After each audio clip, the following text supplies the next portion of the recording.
Good evening. Welcome to California Today. I'm David Zhang. Here is a preview of some of today's top stories. Vice President Harris was in town today to celebrate a major announcement in the semiconductor industry.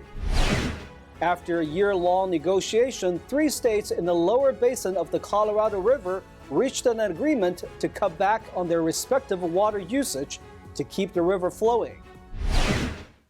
Earlier today, Vice President Harris visited the Bay Area for a big announcement to build the world's largest and most advanced facility for semiconductor technology in the heart of Silicon Valley. That's what Applied Materials revealed in a landmark investment. Harris and top industry leaders gave their congratulations and say they are look forward to what's coming next. U.S. semiconductor toolmaker Applied Materials on Monday announced plans to invest up to $4 billion in a research center in Sunnyvale, California. Applied says the Silicon Valley-based center will create up to 2,000 engineering jobs and become the world's biggest chips manufacturer. Vice President Kamala Harris stopped by to give her congratulations. And when completed, it will be the largest such facility in the world. Yes.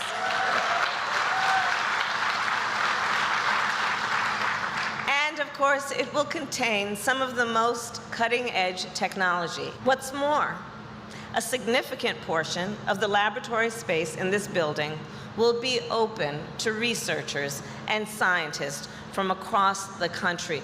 That is very, very special.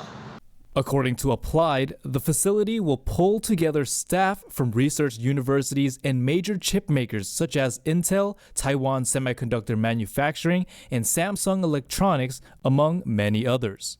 I think today Applied's Innovation Center groundbreaking ceremony is very meaningful, and it is my great honor to be sincerely congratulate you. The announcement comes as the U.S. tries to advance semiconductor manufacturing with a $52 billion measure passed last year. Gary Dickerson, CEO of Applied Materials, told Reuters, "The scale of how fast we invest is going to be tied to the government incentives. The economics of this are compelling in terms of accelerating the technology roadmaps for our customers and also for Applied." Applied's new Innovation Center will be a unique place for our teams to collaborate closely and to accelerate materials development, process innovations, and time to market while increasing our R&D efficiency. Applied Materials said the new facility, called the Equipment and Process Innovation and Commercialization Center, will span more than 3 American football fields. This partnership enables continuous innovations at the forefront, and it is through these innovations that we continue to create infinite possibilities that have the power to advance the world.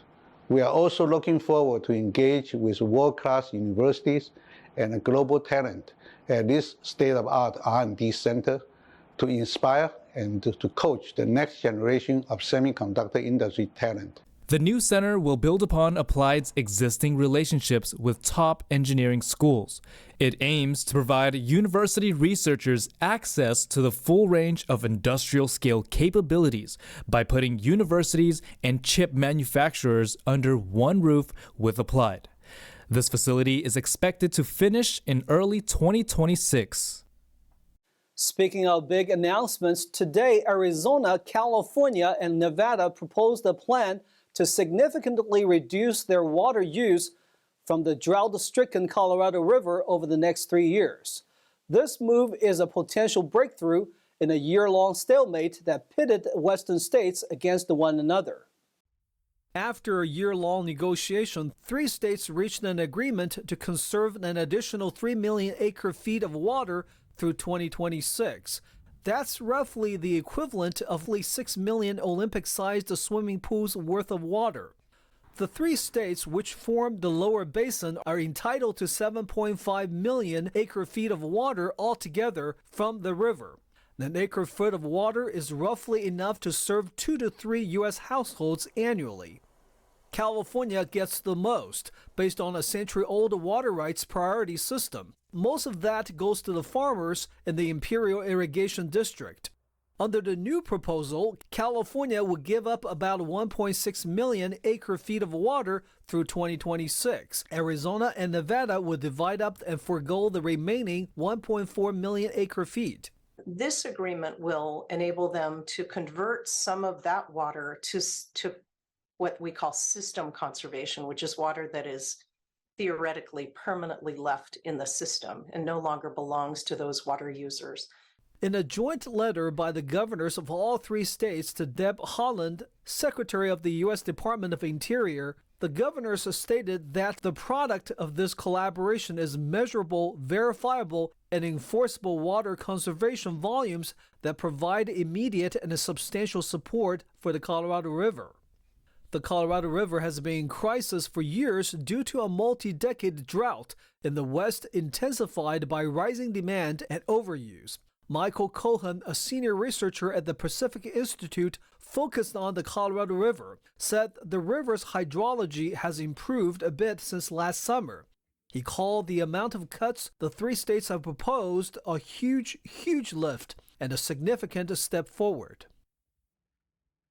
Meanwhile, in Congress, more people are calling on Senator Dianne Feinstein to resign as her health declines. Many are concerned about her mental health as well, after she gave strange answers when reporters asked her a few questions at the Capitol. Last week, Senator Dianne Feinstein told a reporter that she hadn't been away from Washington despite her being hospitalized and not at the Capitol for the past 2 months, leaving people questioning her mental capability. The reporter then asked if she was working at home or voting in the Senate. Feinstein said that she was working in Washington. When another reporter asked her about being confined to a wheelchair, she replied, "Oh, I'm feeling fine. I have a problem with the leg." Last week, her office said she is still suffering from Ramsay-Hunt syndrome. When she returned to Washington, she says she will be working on a lighter schedule. According to a report released in April, more and more voters are favoring Feinstein's resignation. The report revealed that 64% of Democrats and 71% of Republicans want Feinstein to resign.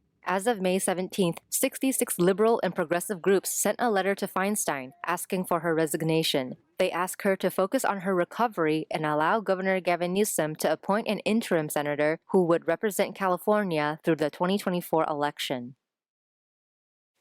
And on the House side, one representative is concerned about California possibly violating the 1986 Immigration Reform and Control Act. This is a result of the University of California moving one step closer to potentially employing illegal immigrants in various roles across its campus system. The University of California Board of Regents agreed in a May 18th meeting to move forward with adopting a new policy. It would authorize the employment of student employees regardless of immigration status. The move comes in response to the Opportunity for All campaign back in October, calling for equal access to on-campus opportunities for the university's roughly 44,000 illegal immigrant students. This includes work-study jobs, internships, student leadership positions, and teaching assistant positions. But Congressional Representative Darrell Issa raised concerns that the university's move to hire illegal immigrants violates the 1986 Immigration Reform and Control Act, or IRCA, and could result in the loss of federal funding. Issa wrote a letter to California Governor Gavin Newsom last week saying, quote, "The court has repeatedly made clear that IRCA leaves no room for states to adopt their own immigration employment measures, nor can they conflict with the federal law's objectives and purposes." However, launched by the Center for Immigration Law and Policy at UCLA, the Opportunity for All campaign says that because the University of California is an arm of the state, it faces no legal restrictions on hiring illegal immigrant workers. NTD's sister media, the Epoch Times, reached out to the University of California for comment. Now, on the state level, some lawmakers are pushing for a proposal that could soon make grocery labels look different. A new bill making its way through the legislature would remove sell-by dates on food packaging. Lawmakers are hoping this can cut down on consumers needlessly throwing away products that are still edible. Assembly Bill 660, authored by Democratic Assemblywoman Jackie Irwin, would set new standards for food expiration labels and remove the, quote, sell-by date. In an effort to cut down on consumers throwing away still edible products, the bill would require expiration labels to use the phrases best if used by or used by to communicate peak freshness and food safety. Existing law requires food such as eggs and produce to be tagged with sell-by stickers for distributors or retailers to know when to stock the items. In a May 2nd press release, Irwin says, quote, "We have all opened our fridge or pantry and had to wonder whether our food is still good. AB 660 will eliminate confusion with food labeling and reduce food waste and save consumers money." According to Irwin, these labels are confusing and lead to unnecessary food waste. She says the ultimate goal in passing the bill is to lessen the amount of food that ultimately ends up in such landfills. However, the proposal is being met with opposition from the Consumers Brands Association. They told SF Gate the bill would, quote, "make business difficult for out-of-state companies to distribute to retailers in California." The bill passes the Assembly's Agriculture and Health Committees with a majority bipartisan support and few oppositions. It will now be considered by the body's Appropriations Committee. We'll take a short break now, but we have some fun stories from events our reporters visited over the weekend when we come back. A Bay Area community had a lot to smile about as a dental foundation held a free 2-day clinic for locals. And an Indonesian bazaar is back for its second year in San Francisco. NTD joined the fun and learned more about the Indonesian food, music, dance, and more. Those stories and more coming up on California Today.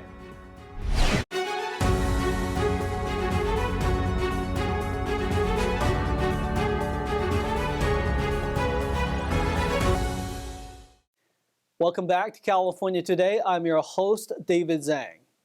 West Hollywood's City Council has reversed course and is moving to hire more police officers.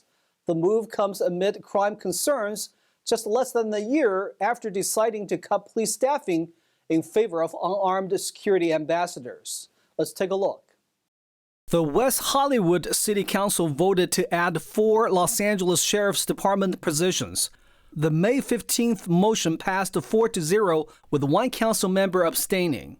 The move comes as residents and business owners say crime has increased in the area. Roughly a year ago, the council has slashed LASD funding in favor of hiring unarmed, quote, security ambassadors as part of a reimagined approach to policing. However, since that move, residents say they have seen a sharp increase in crimes like robbery and burglary towards the end of 2022. Just last month, some people were reportedly robbed at gunpoint. According to Fox News Digital, one suspect reportedly carried an apparent semi-automatic rifle on a busy street at around 9 p.m. Bill Mauder, LA County Sheriff's captain of the West Hollywood Division, told Fox News that he previously asked the council to restore several positions that had been cut and is now glad to see the council vote in favor of doing so. Making the community smile. That's what happened this weekend at a free 2-day clinic for the community in Silicon Valley. NTD's David Lamb brings us more from volunteers and patients who attended the event. Many smiles were had over this weekend. Residents of Silicon Valley came to a massive 100-chair dental clinic at the San Jose Convention Center. So we are doing all different kinds of dentistry, cleanings, pediatric extractions, root canals, basically trying to get people out of pain and infection, improve their health, and we're also delivering some full new smiles as well today. So very exciting. This Smile Fest is run by volunteer dentists like Erin Beveridge and the community in this 2-day Silicon Valley Healthy Smiles event from May 20th to the 21st. They aim to help those struggling with dental care. And so what you see here are over 100 operatories, volunteer dentists. We had over 200 volunteers who all came together over the last year and a half while we simultaneously fundraised to be able to give dental care to over 1,000 people. Sponsored by the public charity Santa Clara County Dental Foundation, the group needed to raise a biting $400,000 to make this happen. One young patient received a bridge. I got some extractions, my wisdom teeth pulled, and I also got a cleaning. So we got all 3 done today. Thank you very much for the service. It's a great help to our community who often lack the resources of dentists and so forth. Dental is really expensive.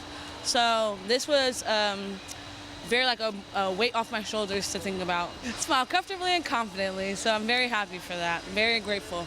And according to the American Dental Association, in 2021, nationwide dental expenditures were $162 billion, up 11% from 2020. And oftentimes patients will go years in pain, and we're able to treat them and not only bring back their smile, but give them a heightened sense of confidence in the ability to go out and be productive in the workforce and provide a more stable life for their families. We've had a few patients just cry, tell us thank you. I was able to deliver a new smile for a woman today on her birthday, and she cried. She hasn't had teeth, she said, in years. So this was her first time seeing her face again with her smile. So that's really powerful, and it's going to change her life. Now, Dr. Beveridge says as long as their local foundation has volunteers and funding, they could continue giving out lasting smiles every year. David Lamb, NTD News, California. It's Mental Health Awareness Month, and one senior center in Southern California is celebrating it by hosting a series of events. NTD hears more from the center and their volunteers on the importance of mental health. Over the weekend, the Langley Senior Center in Monterey Park celebrated Mental Health Awareness Month.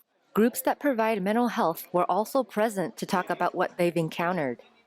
We learn how to handle the irritations and frustrations of daily life. So I missed my bus. I dropped something on my pants. I said something to somebody I'm really sorry I said. We learn how to deal with those without getting all upset about it, either getting upset with ourselves or getting upset with the other person. Youngheim's group holds meetings online to help people from around the country go through a process to recover. We're just helping people that choose to come and work on their own mental health. We're not making them well, we're not treating them. They are coming to get their own techniques to practice and learn how to do it. There are groups who help the young and old suffering from a mental illness. For me, the most important thing to understand is that it's nobody's fault that someone gets a mental health condition, and there is help available. If you come to NAMI, you will meet people who have maybe had the same situation as you and can give you support and ideas on what to do and how to help yourself and how to help your family member. Other self-care activities include planting, journaling, meditation, and yoga. The month of May is Asian American Pacific Islander Heritage Month. As part of the festivities in San Francisco, the Indonesian bazaar was held to celebrate the contributions and influence the AAPI community has had in the U.S. NTD's Jason Blair went this year to check out the fun at the popular event. Indonesian music, dance, food, and more were all highlighted in celebration of Asian American Pacific Islander Heritage Month in San Francisco on Saturday. Event organizers wanted more people in the U.S. to experience and learn about the Southeast Asian country, as well as give the local Indonesian community a taste of home. We are actually the 4th largest country. We have maybe around 260 million people. Indonesia's national motto is unity in diversity. According to Jakarta Globe, Indonesia is one of the most ethnically diverse countries in the world with 1,300 unique ethnicities. We celebrate Hindu, we celebrate Buddhism, we celebrate Muslim, Christian. So yeah, we are very, very diverse. The Consul General of the Republic of Indonesia in San Francisco attended the event and praised the organizers for playing a positive role for the country and the local community. What I respect here and appreciate them is how they can contribute in this city, San Francisco Bay Area, particularly to make San Francisco more diverse. So the participation of Indonesia is very important because Indonesia is a part of the ASEAN community in San Francisco. Local Indonesian vendors offered authentic dishes and drinks. Indonesian food is like a lot of like variety with the spices and herbs, you know. It's very like so many different layers. With the event venue at capacity, many items were out of stock by the end of the bazaar. This is our best seller, is the sambal terasi. It's made from the shrimp paste, roasted shrimp paste. Also, we have the shallot chili sauce. We have garlic chili sauce. We have vinegar chili sauce. Yes. This is the second year Friends of Indonesia organized the popular event. Both times it's been sold out in advance, and they hope to be able to offer more tickets next year. Jason Blair, NTD News, San Francisco. Now let's check in with NTD's Tyler Castillo for our sports roundup.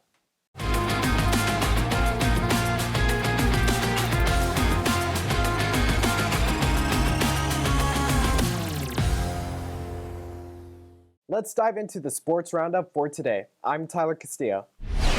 The Lakers lost on Saturday against the Denver Nuggets, digging themselves in a bigger hole as they are now 3-0 in the series. Despite the loss, the Lakers have more players score more than 20 points than the Nuggets team did. LeBron James, Anthony Davis, and Austin Reeves reached over 20 points, with Davis leading with 28 points. The Nuggets' Jamal Murray put up the most points in the game with a whopping 37 points. Nuggets 119, Lakers 108. Now let's switch bases. Michael Wacha fired 6 shutout innings against his former team as San Diego defeated visiting Boston to salvage a win in the final of a 3-game series. He extended his scoreless inning streak to 15 as the win snapped a 4-game losing streak for the Padres, who won for only the 3rd time in 14 games. Wacha, who took a no-hitter into the 8th inning in his previous start, held Boston to 5 hits and a walk with 4 strikeouts to improve to 5-1. This man has allowed only 1 run over his last 25 innings. What a champ. Padres 7, Red Sox 0. The Giants' Patrick Bailey belted his first big league home run. J.D. Davis added a 2-run shot and San Francisco finished off a series win over visiting Miami. Casey Schmidt capped a memorable first full homestand with 2 hits and an RBI for the Giants. Davis, who scored twice, collected 2 hits for the Giants, as did Schmidt and Mitch Haniger. San Francisco's bullpen allowed just 1 unearned run. Giants 7, Marlins 5. And that is all for the sports roundup for today. I'm Tyler Castillo. Thanks, Tyler. That's all we've got for you tonight. We would like you to join us again on California Today every weekday at 8 p.m. Starting today, we have updated our broadcasting time to 30 minutes earlier. Make sure to check out our broadcasts at ntd.com/California-today. You can also find all of our top latest clips there, ready to share with friends and family. Send us a message on Facebook, Twitter, Instagram, Ganjing World, or through our email, california.today@ntd.com. I'm David Zhang. Have a wonderful evening.